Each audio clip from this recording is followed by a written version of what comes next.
Nos dice Ernesto Samper, quien fuera presidente de Colombia, SOS por Cuba, se está preparando el genocidio del pueblo cubano por asfixia de sus condiciones vitales. Una misión humanitaria de Naciones Unidas podría encabezar un desplazamiento de naves humanitarias cargadas de combustible que hoy requiere la isla, como el oxígeno que respiramos todos los días para seguir vivos. Bueno, iniciativas de estas que son prácticas, son las que necesita Cuba. Ahí están incluso también hablando, por supuesto, si lo encabeza Naciones Unidas va a tener un impacto mucho mayor, pero ahí están hablando incluso de hacer una flotilla, como la flotilla de la libertad y la flotilla de apoyo a Gaza, para llevar alimentos, combustible, lo que haga falta a Cuba. Bueno, pues una flotilla solidaria también puede que se esté preparando. Y tenemos artículos muy buenos publicados en Cuba Información, sacados de otros medios, otros directamente, cuyo origen es nuestro propio medio, artículos de opinión. Entre ellos, destacamos uno, hay muchos muy buenos, de Daniel Jadue, este gran político comunista chileno, alcalde de Recoleta, una persona que ha llevado la justicia social a su municipio en Chile, precisamente además con la cooperación con Cuba, para inaugurar su sistema de farmacias populares, de bibliotecas populares, al servicio del pueblo.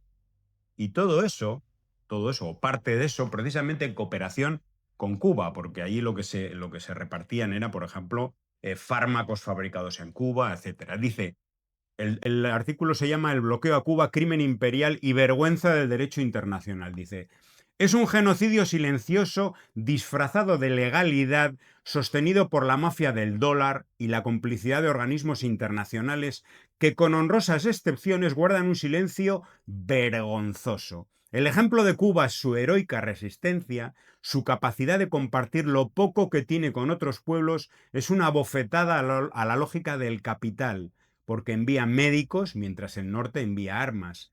Alfabetiza mientras otros se endeudan. Cuba insiste en la dignidad mientras otros normalizan la esclavitud moderna. Como latinoamericanos, como pueblos del sur, tenemos el deber de levantar la voz y denunciar este crimen. No basta con solidarizarse en lo simbólico. Debemos construir relaciones de cooperación con Cuba desde nuestros gobiernos locales y nacionales y boicotear las políticas del imperio allí donde podamos. Cuba no está sola, es bueno, alguna de No, las muchas no, no. voces solidarias con Cuba en este momento tan difícil. Bueno, ahí está reflejado, o sea, un político que tiene como prioridad el mejoramiento. Perseguido judicialmente, Y que sí, le quieren meter en la cárcel, sí. de hecho ha estado en la cárcel. No, no, ahí está la cuestión. O sea, un político que se preocupa por su gente, por el pueblo, con proyectos para el pueblo, para las clases más desfavorecidas, con una atención desde la base hasta la estructura superior de la localidad, el ser humano en el centro de la política en este caso, de ese pueblo y de esa personalidad ahí en Chile. Sin embargo, eso, el imperialismo y las redes también al servicio de este imperialismo voraz, mafioso, criminal, pues le llama a eso eh, comunismo, dictadura, cualquier invento de este tipo para torpedear el desarrollo de esa comunidad o de esa región.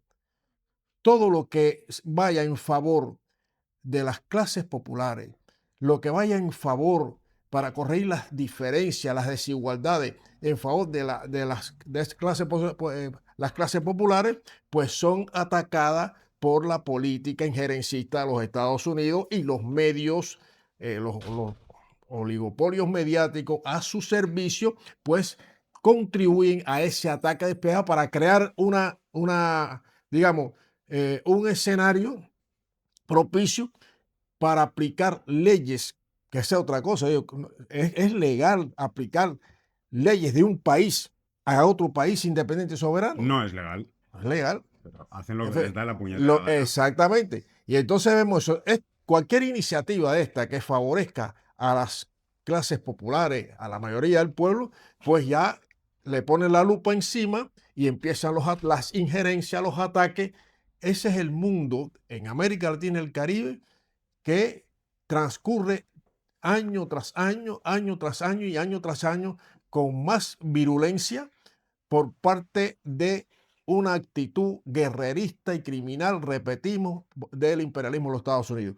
Está acabado, está en decadencia y quiere, a como dé lugar y como sea, retomar el dominio hegemónico que tuvo en la región durante muchos años. ¿Por qué?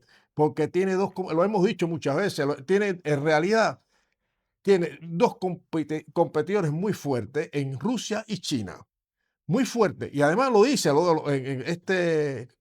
este presidente, pues lo dice, la China, él habla de la China, Rusia, o sea, y entonces llegamos a un punto donde un presidente de una gran potencia como es Estados Unidos, potencia militar, económica también, pues le dice a un país, la dirección de un país independiente y soberano, con quién puedes tener relaciones comerciales, con quién puede tener acuerdo, con quién puede, o sea, es un desbarajuste total que nos alerta de que estamos ante un fascismo Mm. resurgido, virulento y más letal que se pueda concebir en los tiempos después de la finalización de la Segunda Guerra Mundial. Es decir, que todos los pueblos estamos bajo amenaza, tanto los de América Latina, el Caribe, como el mundo. Nadie sabe qué se puede desencadenar si estos miserables, estos criminales neofascistas, se le ocurre invadir Cuba, por ejemplo.